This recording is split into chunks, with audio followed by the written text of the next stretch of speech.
Endi sizlarni haftaning muhim yangiliklar bilan tanishtiramiz.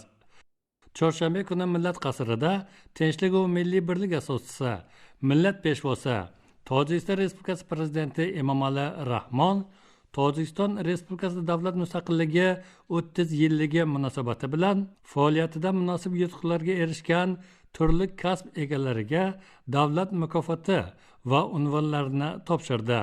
Dastlab Tojikiston Respublikasi prezidenti Emomali Rahmon yig'ilganlarni davlat mustaqilligi 30 yilligi munosabati bilan tabriklab, bu ulug' bayram arafasida turli kasb egalari hamda faxriylar va obro'li kishilarning davlat mukofotlari bilan taqdirlanishini, ularning ijtimoiy-iqtisodiy taraqqiyotga erishishdagi xizmatlarining qadrlanishi deb atadi. Davlat mukofotlarini topshirish marosimida Tojikiston Respublikasi prezidentining ilm, madaniyat, sog'liqni saqlash, ishlab chiqarish va xizmat ko'rsatish, davlat hokimiyati mahalliy organlari, davlat xizmatchilari va tadbirkorlarini mukofotlash to'g'risidagi farmoniga muvofiq 34 nafar Tojikistonda xizmat ko'rsatgan xodim, 2 nafar Tojikiston xalq yozuvchisi, 5 nafar Tojikiston xalq artisti, 1 nafar Tojikiston xalq hofizi, 5 nafar Tojikistonda xizmat ko'rsatgan artist faxriy unvonlari, 1 nafar do'stlik, 2 nafar birinchi darajali sharaf, 13 nafar ikkinchi darajali sharaf ordenlari, 29 nafar munosib xizmatlari uchun medali, 4 nafar Tojikiston Respublikasi davlat mustaqilligi 30 yilligi yubiley medali va 2 nafar Tojikiston Respublikasi hukumati iftixornomasi bilan taqdirlandi. Shuningdek, 2021-yil uchun Ismoili Somoni nomidagi mukofot komissiyasi qarori asosida Tojikiston Respublikasi hukumati qarori bilan 12 nafar bu mukofot sohibi bo'ldi. Birinchi marta 2021-yil uchun tabiatshunoslik, aniq va matematika fanlari olimlari va o'qituvchilari uchun Tojikiston Respublikasi davlat mukofoti komissiyasi qarori asosida Tojikiston Respublikasi hukumati qarori bilan 15 nafar eng yaxshi o'qituvchi mukofoti sovrindori bo'ldi. Shunday qilib, bu mukofotga birinchi bo'lib Xoriq shahri layoqatli o'quvchilar uchun Prezident maktabi ximiya fani o'qituvchisi Adalbekov Alidod loyiq deb topildi.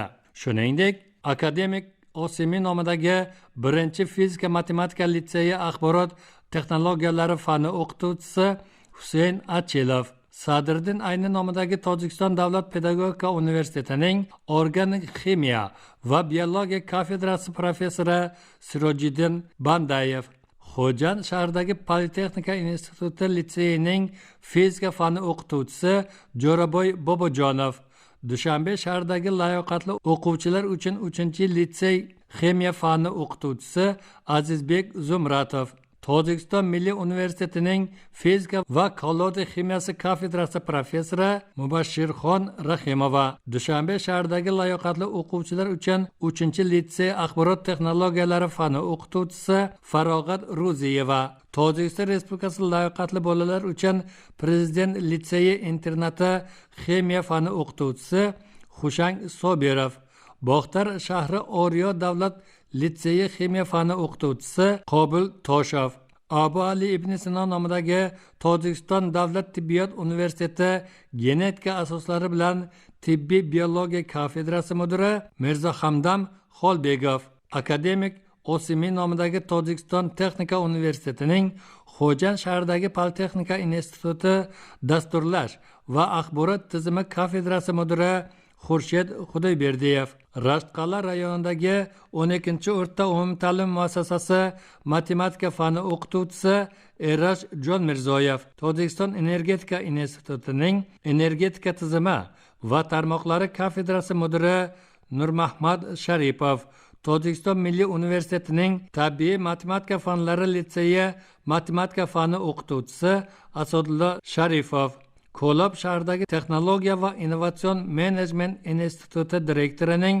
innovatsiya va yangi texnologiyalar bo'yicha o'rinbosari Almazsho Shoyev 2021-yil uchun tabiatshunoslik, aniq va matematika fanlari olimlari va o'qituvchilari uchun Tojikiston Respublikasi davlat mukofotini qo'lga kiritishdi.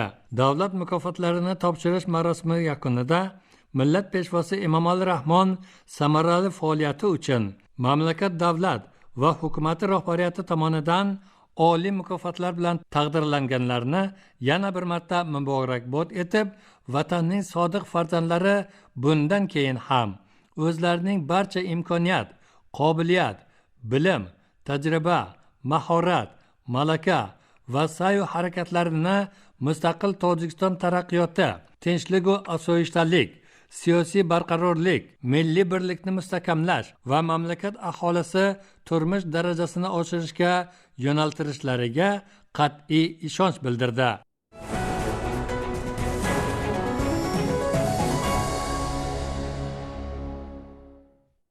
Kecha Tojikiston Respublikasi Prezidenti Emomali Rahmon, Tojikiston Respublikasi Oliy Majlisi, Milliy Majlis Raisi, Dushanbe shahri raisi Rustam Emomali bilan Shoh Mansur rayonida poytaxtdagi Dushanbe shahri iqtidorli o'quvchilari 4-litseyini foydalanishga topshirishdi. Ramziy lavhadagi pardani olgandan so'ng millat peshvosi Emomali Rahmon yangi ta'lim muassasasida yaratilgan sharoitlar bilan tanishdi. Ta'kidlash joizki, zamonaviy maktab Tojikiston Respublikasi Prezidenti Emomali Rahmonning topshirig'i asosida va Dushanbe shahri davlat ijroiya organi rahbariyati tashabbusi bilan Tojikiston Respublikasi mustaqilligi 30 yilligini kutib olish bo'yicha bunyodkorlik chora-tadbirlar doirasida foydalanishga topshirildi. Loyihaga ko'ra 1440 o'quvchiga mo'ljallangan Dushanbe shahri iqtidorli o'quvchilari 4-litseyi 2 smenada mahalliy tadbirkor Abdurazzoq Saidov tomonidan bunyod etilgan va 4 ta bir-biriga bog'langan 4 qavatli binodan iborat. Yangi ta'lim muassasasida 37 keng sinfxonasi, jumladan ximiya, fizika, biologiya, astronomiya, geometriya, tabiiy fanlar, matematika, geografiya, kompyuter sinflari, harbiy tayyorgarlik, musiqa va xoreografiya, o'qituvchilar uchun kabinet va boshqa jihozlar mavjud. Shuningdek, litseyda laboratoriya xonalari va turli tajribalar o'tkazish uchun o'quv qurollari mavjud. Studentlar va o'qituvchilarning ruhiy holatini va sog'lig'ini muhofaza qilishni hisobga olgan holda muassasada birinchi yordam ko'rsatish uchun zarur asbob-uskunalar va tajhizotlar bilan jihozlangan alohida psixologik va tibbiy xonalar bunyod etilgan. Tanishish chog'ida mamlakat prezidenti Emomali Rahmonga yangi ta'lim muassasasida o'quvchilarning hunarmandchiligiga alohida e'tibor qaratilayotganini va o'g'il-qizlar uchun keng hamda alohida sinflar tashkil etilgani, ular zarur jihozlar bilan ta'minlangani haqida ma'lumot berildi. Bu sinflarda o'quvchilar duradgorlik, o'ymakorlik, tikuvchilik, oshpazlikni o'rganadilar. Shuningdek, yangi muassasada o'quvchilarning sevimli intellektual mashg'uloti bo'lgan shaxmat to'garagi faoliyat ko'rsatmoqda. Tasviriy san'at ixlosmandlari uchun alohida sinf ajratilgan bo'lib, u yerda san'atning nozik jihatlari o'rgatiladi. Zamonaviy texnologiyalarga moslashish uchun axborot texnologiyalari kabineti ishchi qurilmalar bilan jihozlangan. Umuman olganda, litseyda fanni o'rganish uchun eng zamonaviy shart-sharoitlar, jumladan elektron taxtali video proyektor mavjud bo'lib, o'quv jarayoni xalqaro standartlarga moslashtirilgan. Turli madaniy ommaviy yig'ilish va tadbirlarni o'tkazish maqsadida 340 o'rinli majlislar zali bunyod etilgan. Litseyning katta sport zali mini futbol, voleybol va basketbol uchun mo'ljallangan bo'lib, 200 o'rinli zamonaviy oshxonaga ega. Muassasa kitobxonasida 5000 nusxada o'quv va badiiy adabiyotlar mavjud bo'lib, bu talabalarga mazkur bebaho xazinadan unumli foydalanish va o'z bilimlarini oshirish imkonini beradi. Ta'lim olishga qulay muhitni ta'minlash uchun 100 o'rinli keng o'qish zali va internetga ulangan 15 ta kompyuter bilan jihozlangan elektron kitobxona mavjud. Ta'kidlash joizki, yangi ta'lim muassasasida farzandlar ta'lim tarbiyasida ota-onalarning mas'uliyati to'g'risidagi Tojikiston Respublikasi qonuni asosida oila bilan yaqin hamkorlik o'rnatilgan. Tanishuv chog'ida Tojikiston Respublikasi Prezidenti Emomali Rahmon qurilish ishlarining darajasi va sifatini hamda muassasa binosining loyihasini yuqori baholadi va mahalliy tadbirkorning ijodiy tashabbusini namunali deya ta'kidladi. Dushanbe shahri iqtidorli o'quvchilari 4-litseyi davlat ta'lim muassasasida 2020-2040 yillarning tabiat, aniq va matematik fanlarini muorif va ilm sohasida 20 yillik o'qitish hamda rivojlantirish e'lonini hisobga olgan holda bu zamonaviy ilmiy uslub talabalarning texnik tafakkurini oshirishga yordam beradi. Sog'lom turmush tarzini targ'ib qilish maqsadida ta'lim muassasasi hovlisida o'quvchilar turli sport mashg'ulotlari bilan shug'ullanishi mumkin bo'lgan zamonaviy sport maydonchasi bunyod etildi. Mas'ullar ma'lumotlariga ko'ra, Dushanbe shahridagi iqtidorli o'quvchilar 4-litseyida 50 nafar malakali o'qituvchi ishlaydi. Eslatib o'tamiz, ta'lim shart-sharoitlarini yanada yaxshilash va zamonaviy ta'lim imkoniyatlarini yaratish maqsadida millat peshvosi Emomali Rahmonning gumanitar va ilmiy siyosati hamda Dushanbe shahri davlat hokimiyati ijroiya organi rahbariyatining ma'rifparvarlik siyosati doirasida 2017-yildan 2020-yilgacha bir smenada 15.466 o'quvchiga mo'ljallangan o'rta ta'lim muassasalari qurib bitkazildi va foydalanishga topshirildi. 2021-yilda davlat mustaqilligi 30 yilligi munosabati bilan Dushanbe shahrida bir smenada 6.380 o'quvchiga mo'ljallangan 5 ta umumta'lim maktabi bunyod etildi. Rejaga ko'ra, zamon talablarini inobatga olgan holda bir smenada 14.414 o'quvchiga mo'ljallangan boshqa 15 ta ta'lim muassasasida qurilish ishlari olib borilmoqda. Oxirgi yillarda Dushanbe shahri hududida yangi va zamonaviy ta'lim muassasalari qurilishi ancha ko'paydi va bunday zamonaviy maktablarni qurishdan maqsad kelajak avlodni tarbiyalash uchun munosib sharoitlar yaratishdir. Yangi o'quv yili arafasida Dushanbe shahrida yana bir ta'lim muassasasini qurish va foydalanishga topshirishdan maqsad ta'limni rivojlantirish va iqtidorli talabalarni fan ruhida tarbiyalash. Shu tariqa daraja va sifatini yaxshilash ta'lim siyosati Tojikiston Respublikasi hukumatining mantiqiy davomi hisoblanadi. Hovli va bino atrofi yashil bo'lib, mavsumiy gullar va butalar bilan bezatilgan.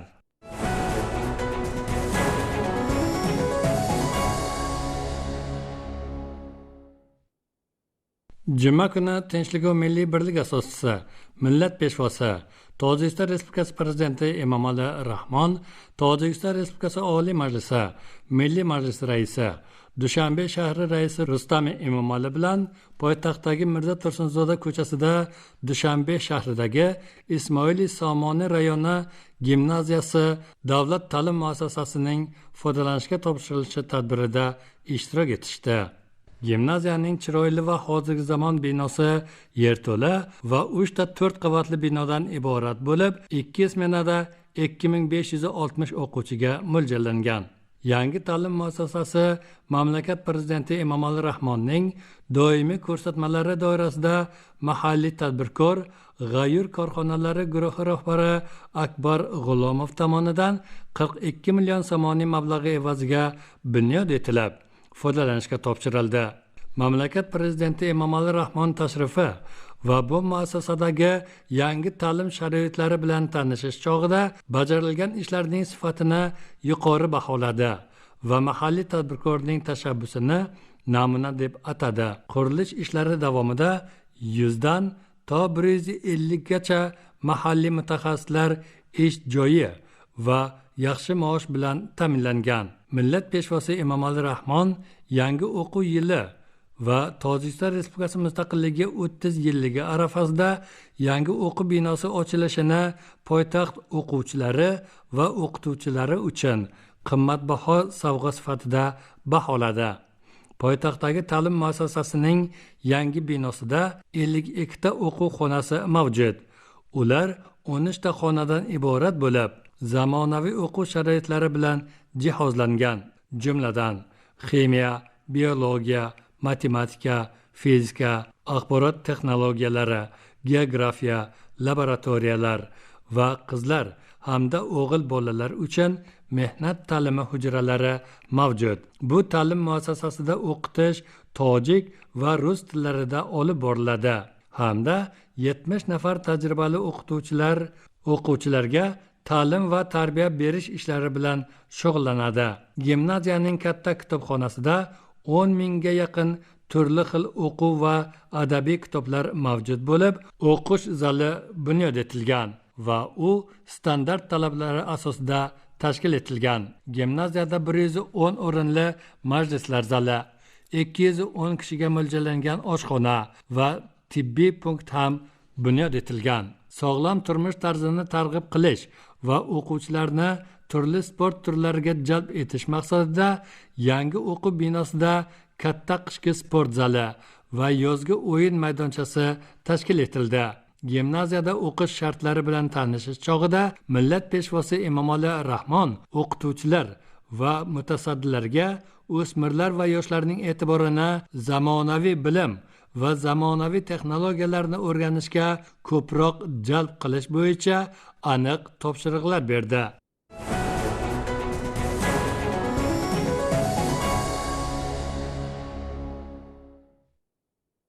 Kecha Tojikiston Respublikasi Prezidenti Emomali Rahmon, Tojikiston Respublikasi Oliy Majlisi Milliy Majlis Raisi, Dushanbe shahri raisi Rustami Emomali yodgorlik lavhasini ochish bilan Dushanbe shahrida soliq boshqarmasi binosi va Ismoili Samoni rayonidagi soliq inspeksiyasini foydalanishga topshirishdi.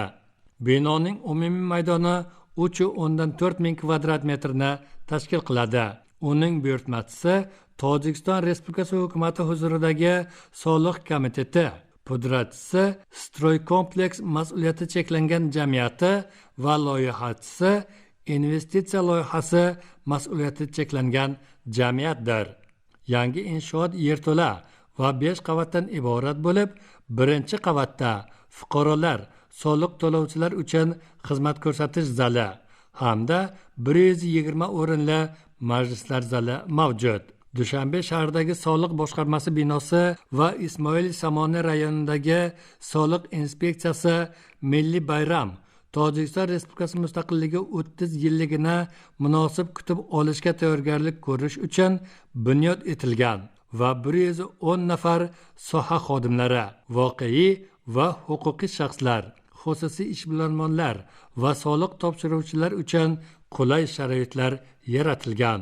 Shu bilan birga zamonaviy tarmoq uskunalari va dasturlari o'rnatilishi soliq inspeksiyasining soliq to'lovchilar bilan munosabatlari shaffofligini ta'minlaydi hamda moliyaviy omillar va soliq majburiyatlari to'g'risida ma'lumotni inson omilisiz va vaqtni tejamasdan beradi. Shuningdek, tadbirkorlar soliq hisobotlarini elektron shaklda topshirish, qiyosiy hujjatlarni tayyorlash, hisob fakturalarini ko'rib chiqish, soliq komiteti saytida joylashtirilgan soliq qonunchiligining normativ huquqiy hujjatlari bilan tanishish uchun internetdan foydalanishlari mumkin. Bino o'ziga xos me'moriy uslubda bunyod etilgan va ayni paytda uning hovlisi gullar, butalar va manzarali hamda soyali o'simliklar bilan bezatilgan. Obyektning ochilishi va xodimlar sharoitlari bilan tanishish chog'ida mamlakat prezidenti Emomali Rahmon quruvchilar va ularning dizaynlari sifatli ishlarini yuqori baholadi. Davlat boshlig'i Emomali Rahmon soha xodimlarini Tojikiston Respublikasi mustaqilligining 30 yilligi arafasida yangi obyektning foydalanishga topshirilishi bilan tabrikladi. Mamlakat prezidenti Emomali Rahmon Dushanbe shahridagi soliq boshqarmasi binosi va Ismoili Samoni rayonidagi soliq inspeksiyasi binosidagi ish sharoitlari bilan tanishgach, soha xodimlariga foydali ko'rsatma-yu topshiriqlar berib, Tojikiston Respublikasida soliq to'lovchilarga xizmat ko'rsatish darajasi amaldagi qonunchilikka asoslanganligini ta'kidlab, davlat byudjetini boyitish uchun mas'uliyatli va halol mehnat qilish lozimligini alohida ta'kidladi.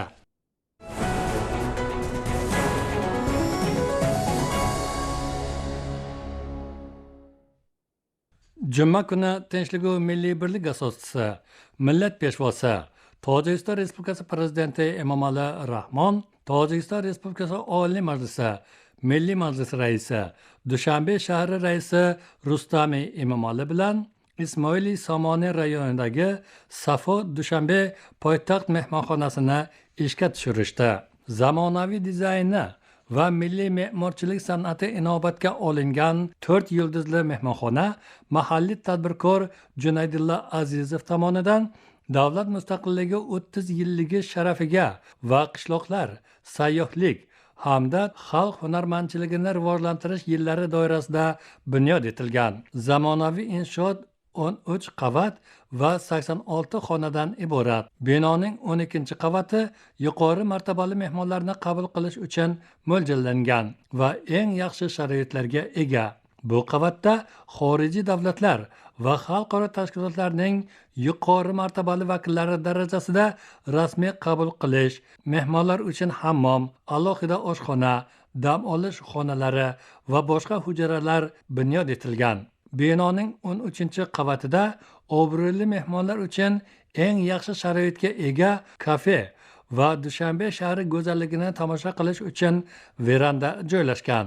Mehmonxonadagi barcha xonalar zarur aksessuarlar, masalan, ko'rpa to'shak, shkaf, zamonaviy televizorlar va boshqa tajhizotlar bilan jihozlangan hamda xalqaro standartlarga to'liq javob beradi. Poytaxtda munosib qabul qilish sharoitiga ega yangi mehmonxona qurilishi mamlakat turizm sanoatining yanada rivojlanishini ta'minlaydi va shu asosda 80 kishi doimiy ish joyi bilan ta'minlanadi. Bino sharoitlari bilan tanishish chog'ida mamlakat prezidenti Emomali Rahmonga 4 yulduzli mehmonxonada bir vaqtning o'zida 135 kishiga xizmat ko'rsatish mumkinligi haqida ma'lumot berildi. Zamonaviy binoda 85 o'rinli majlislar zali, maslahatlashuv zali, 80 kishiga mo'ljallangan restoran, kafe va boshqa yordamchi xonalar mavjud. Yo'lak, lift, shuningdek xonalar va boshqa mehmonxona inshootlari zamonaviy arxitektura uslubida yuqori sifatli qurilish materiallari bilan o'ymakorlik uslubida bunyod etilgan va bezatilgan. Bu esa tojiklarning qurilishda yuksak san'atini aks ettiradi. Safo Dushanbe mehmonxonasining hashamatli binosi va uning atrofidagi go'zalliklar mamlakat poytaxti Dushanbe shahrining bu burchagi go'zalligini ta'minlaydi. Qurilish ishlari 300 dan ortiq mahalliy quruvchilarni jalb qilgan holda Desor Invest mas'uliyati cheklangan jamiyati tomonidan amalga oshirildi. Eslatib o'tamiz. Safo Dushanbe mehmonxonasida qurilish ishlari 2019-yil oktyabr oyida mamlakat rahbari Emomali Rahmon va Dushanbe shahri raisi Rustami Emomali tomonidan tamal toshi qo'yilgandan keyin boshlanib, qisqa muddat ichida, ya'ni belgilangan muddatda yuqori darajada va sifatli tarzda nihoyasiga yetkazilgan. Ta'kidlash joizki, Dushanbeda zamonaviy Safo Dushanbe mehmonxonasi bilan bir qatorda 4 va 5 yulduzli yana 12 ta mehmonxona bunyod etilmoqda. Poytaxtda bunday muhim xizmat ko'rsatish obyektining qurilishi xorijiy mehmonlarni xalqaro tadbirlarda, shu jumladan Shanxay hamkorligi tashkiloti Davlat rahbarlari kengashi va kollektiv xavfsizlik shartnomasi tashkiloti Davlat rahbarlari kengashining yig'ilishida yuqori darajada qabul qilishga qaratilgan. Bu hududda Dekor Invest kompaniyasi ishchilari 5 gektar maydonda Dushanbe shahri bosh rejasi asosida turar joy va xizmat ko'rsatish binolari bo'lgan zamonaviy shaharcha, 640 o'quvchiga mo'ljallangan ta'lim muassasasi, 150 nafar bolalar uchun maktabgacha ta'lim muassasasi, sport maydonchalari, bolalar maydonchasi, ayvonlar, dam olish saylgohlari, bog'lar va aholi turmush tarzini yaxshilashga yo'naltirilgan sharoitlarni yaratish ishlari davom etmoqda. Ma'lumotlarga ko'ra, shaharchada qurilishi kerak bo'lgan 21 turar joy binosidan 160 xonali 4 ta bino va 16 ming kvadrat metrlik yashash maydoni foydalanishga tayyor.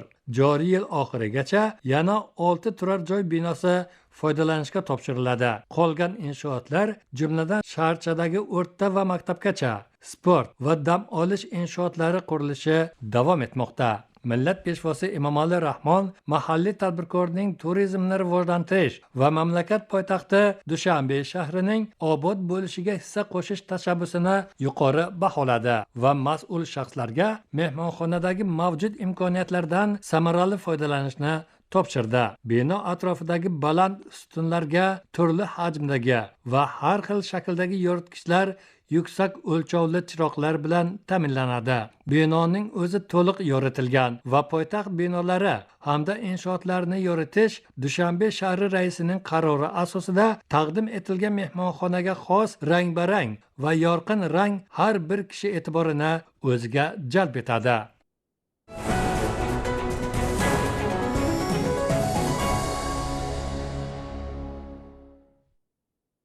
Juma kuni Tojikiston Respublikasi Prezidenti Emomali Rahmon, Tojikiston Respublikasi Oliy Majlisi Milliy Majlis Raisi, Dushanbe shahri raisi Rustami Emomali bilan birgalikda poytaxtning Ismoiliy Somoniy rayonidagi Fotih Niyoziy ko'chasida Tojikiston Respublikasi Moliya vazirligi yangi binosining ochilishi tadbirida ishtirok etishdi. Poytaxt markazida zamonaviy loyiha bilan bunyod etilgan Tojikiston Respublikasi Moliya vazirligi yangi binosi bevosita millat peshvosi Emomali Rahmon rahbarligida amalga oshirilgan. Mazkur inshoot Moliya vazirligi barcha markaziy apparati va uning qaramog'ida bo'lgan tizimlar xodimlarining mehnat faoliyatlari sharoitlarini yaxshilashga yo'naltirilib, Tojikiston Respublikasi davlat mustaqilligi 30 yilligi arafasida foydalanishga topshirildi. Tojikiston Respublikasi Prezidenti Emomali Rahmon taqdim etilgan inshoot shart-sharoiti va imkoniyatlari bilan tanishish chog'ida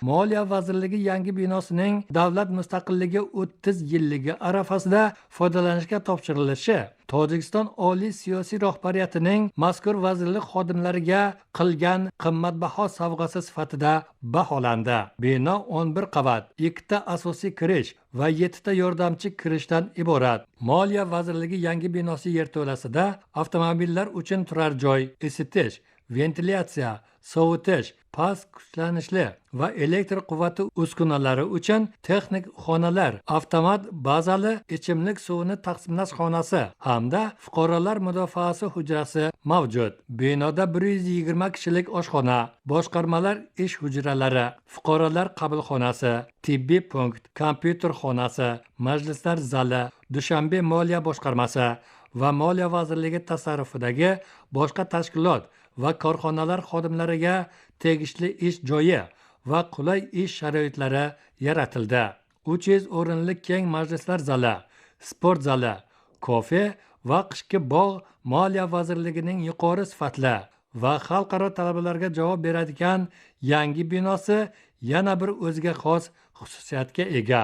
Qayd qilinishicha, mustaqillik yillarida byudjet soliq siyosatining muvaffaqiyatli amalga oshirilishi kerakli natijalarni berdi va milliy hayotiy muhim tarmoqlarni rivojlantirishda muhim rol o'ynadi.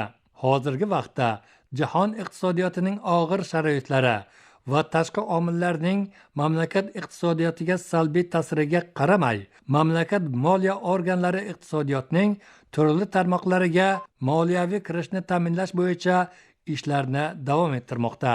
Yangi qurilgan inshootlar shart-sharoitlari bilan tanishish chog'ida mamlakat prezidenti qurilish ishlariga yuqori baho berdi va Tojikiston Respublikasi Moliya vazirligi xodimlarini o'z vazifalarini sidqildan bajarishga hamda hukumatning ijodiy maqsadlarini amalga oshirishga o'z hissasini qo'shishga chaqirdi. O'z navbatida moliya mutasaddilari Tojikiston Respublikasi prezidentining mamlakat moliyaviy tizimini mustahkamlash va moliya vazirligining yangi binosini foydalanishga topshirishga ko'rsatayotgan doimiy e'tibor va g'amxo'rligi uchun millat peshvosi Tojikiston Respublikasi prezidenti Emomali Rahmonga o'z minnatdorchiligini izhor etishdi.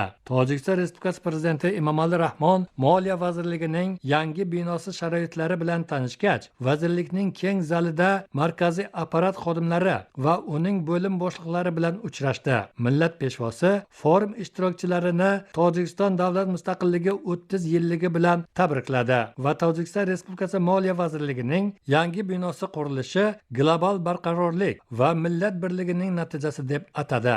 Davlat boshlig'i o'z nutqi davomida mamlakatning moliyaviy tizimini har tomonlama tahlil qildi. Xodimlarning sa'y harakatlari natijasida bu tizimning yutuqlarini baholadi va mutasaddilarga sohaning rivojlanishiga to'sqinlik qilayotgan kamchiliklarni bartaraf etish bo'yicha aniq topshiriqlar berdi.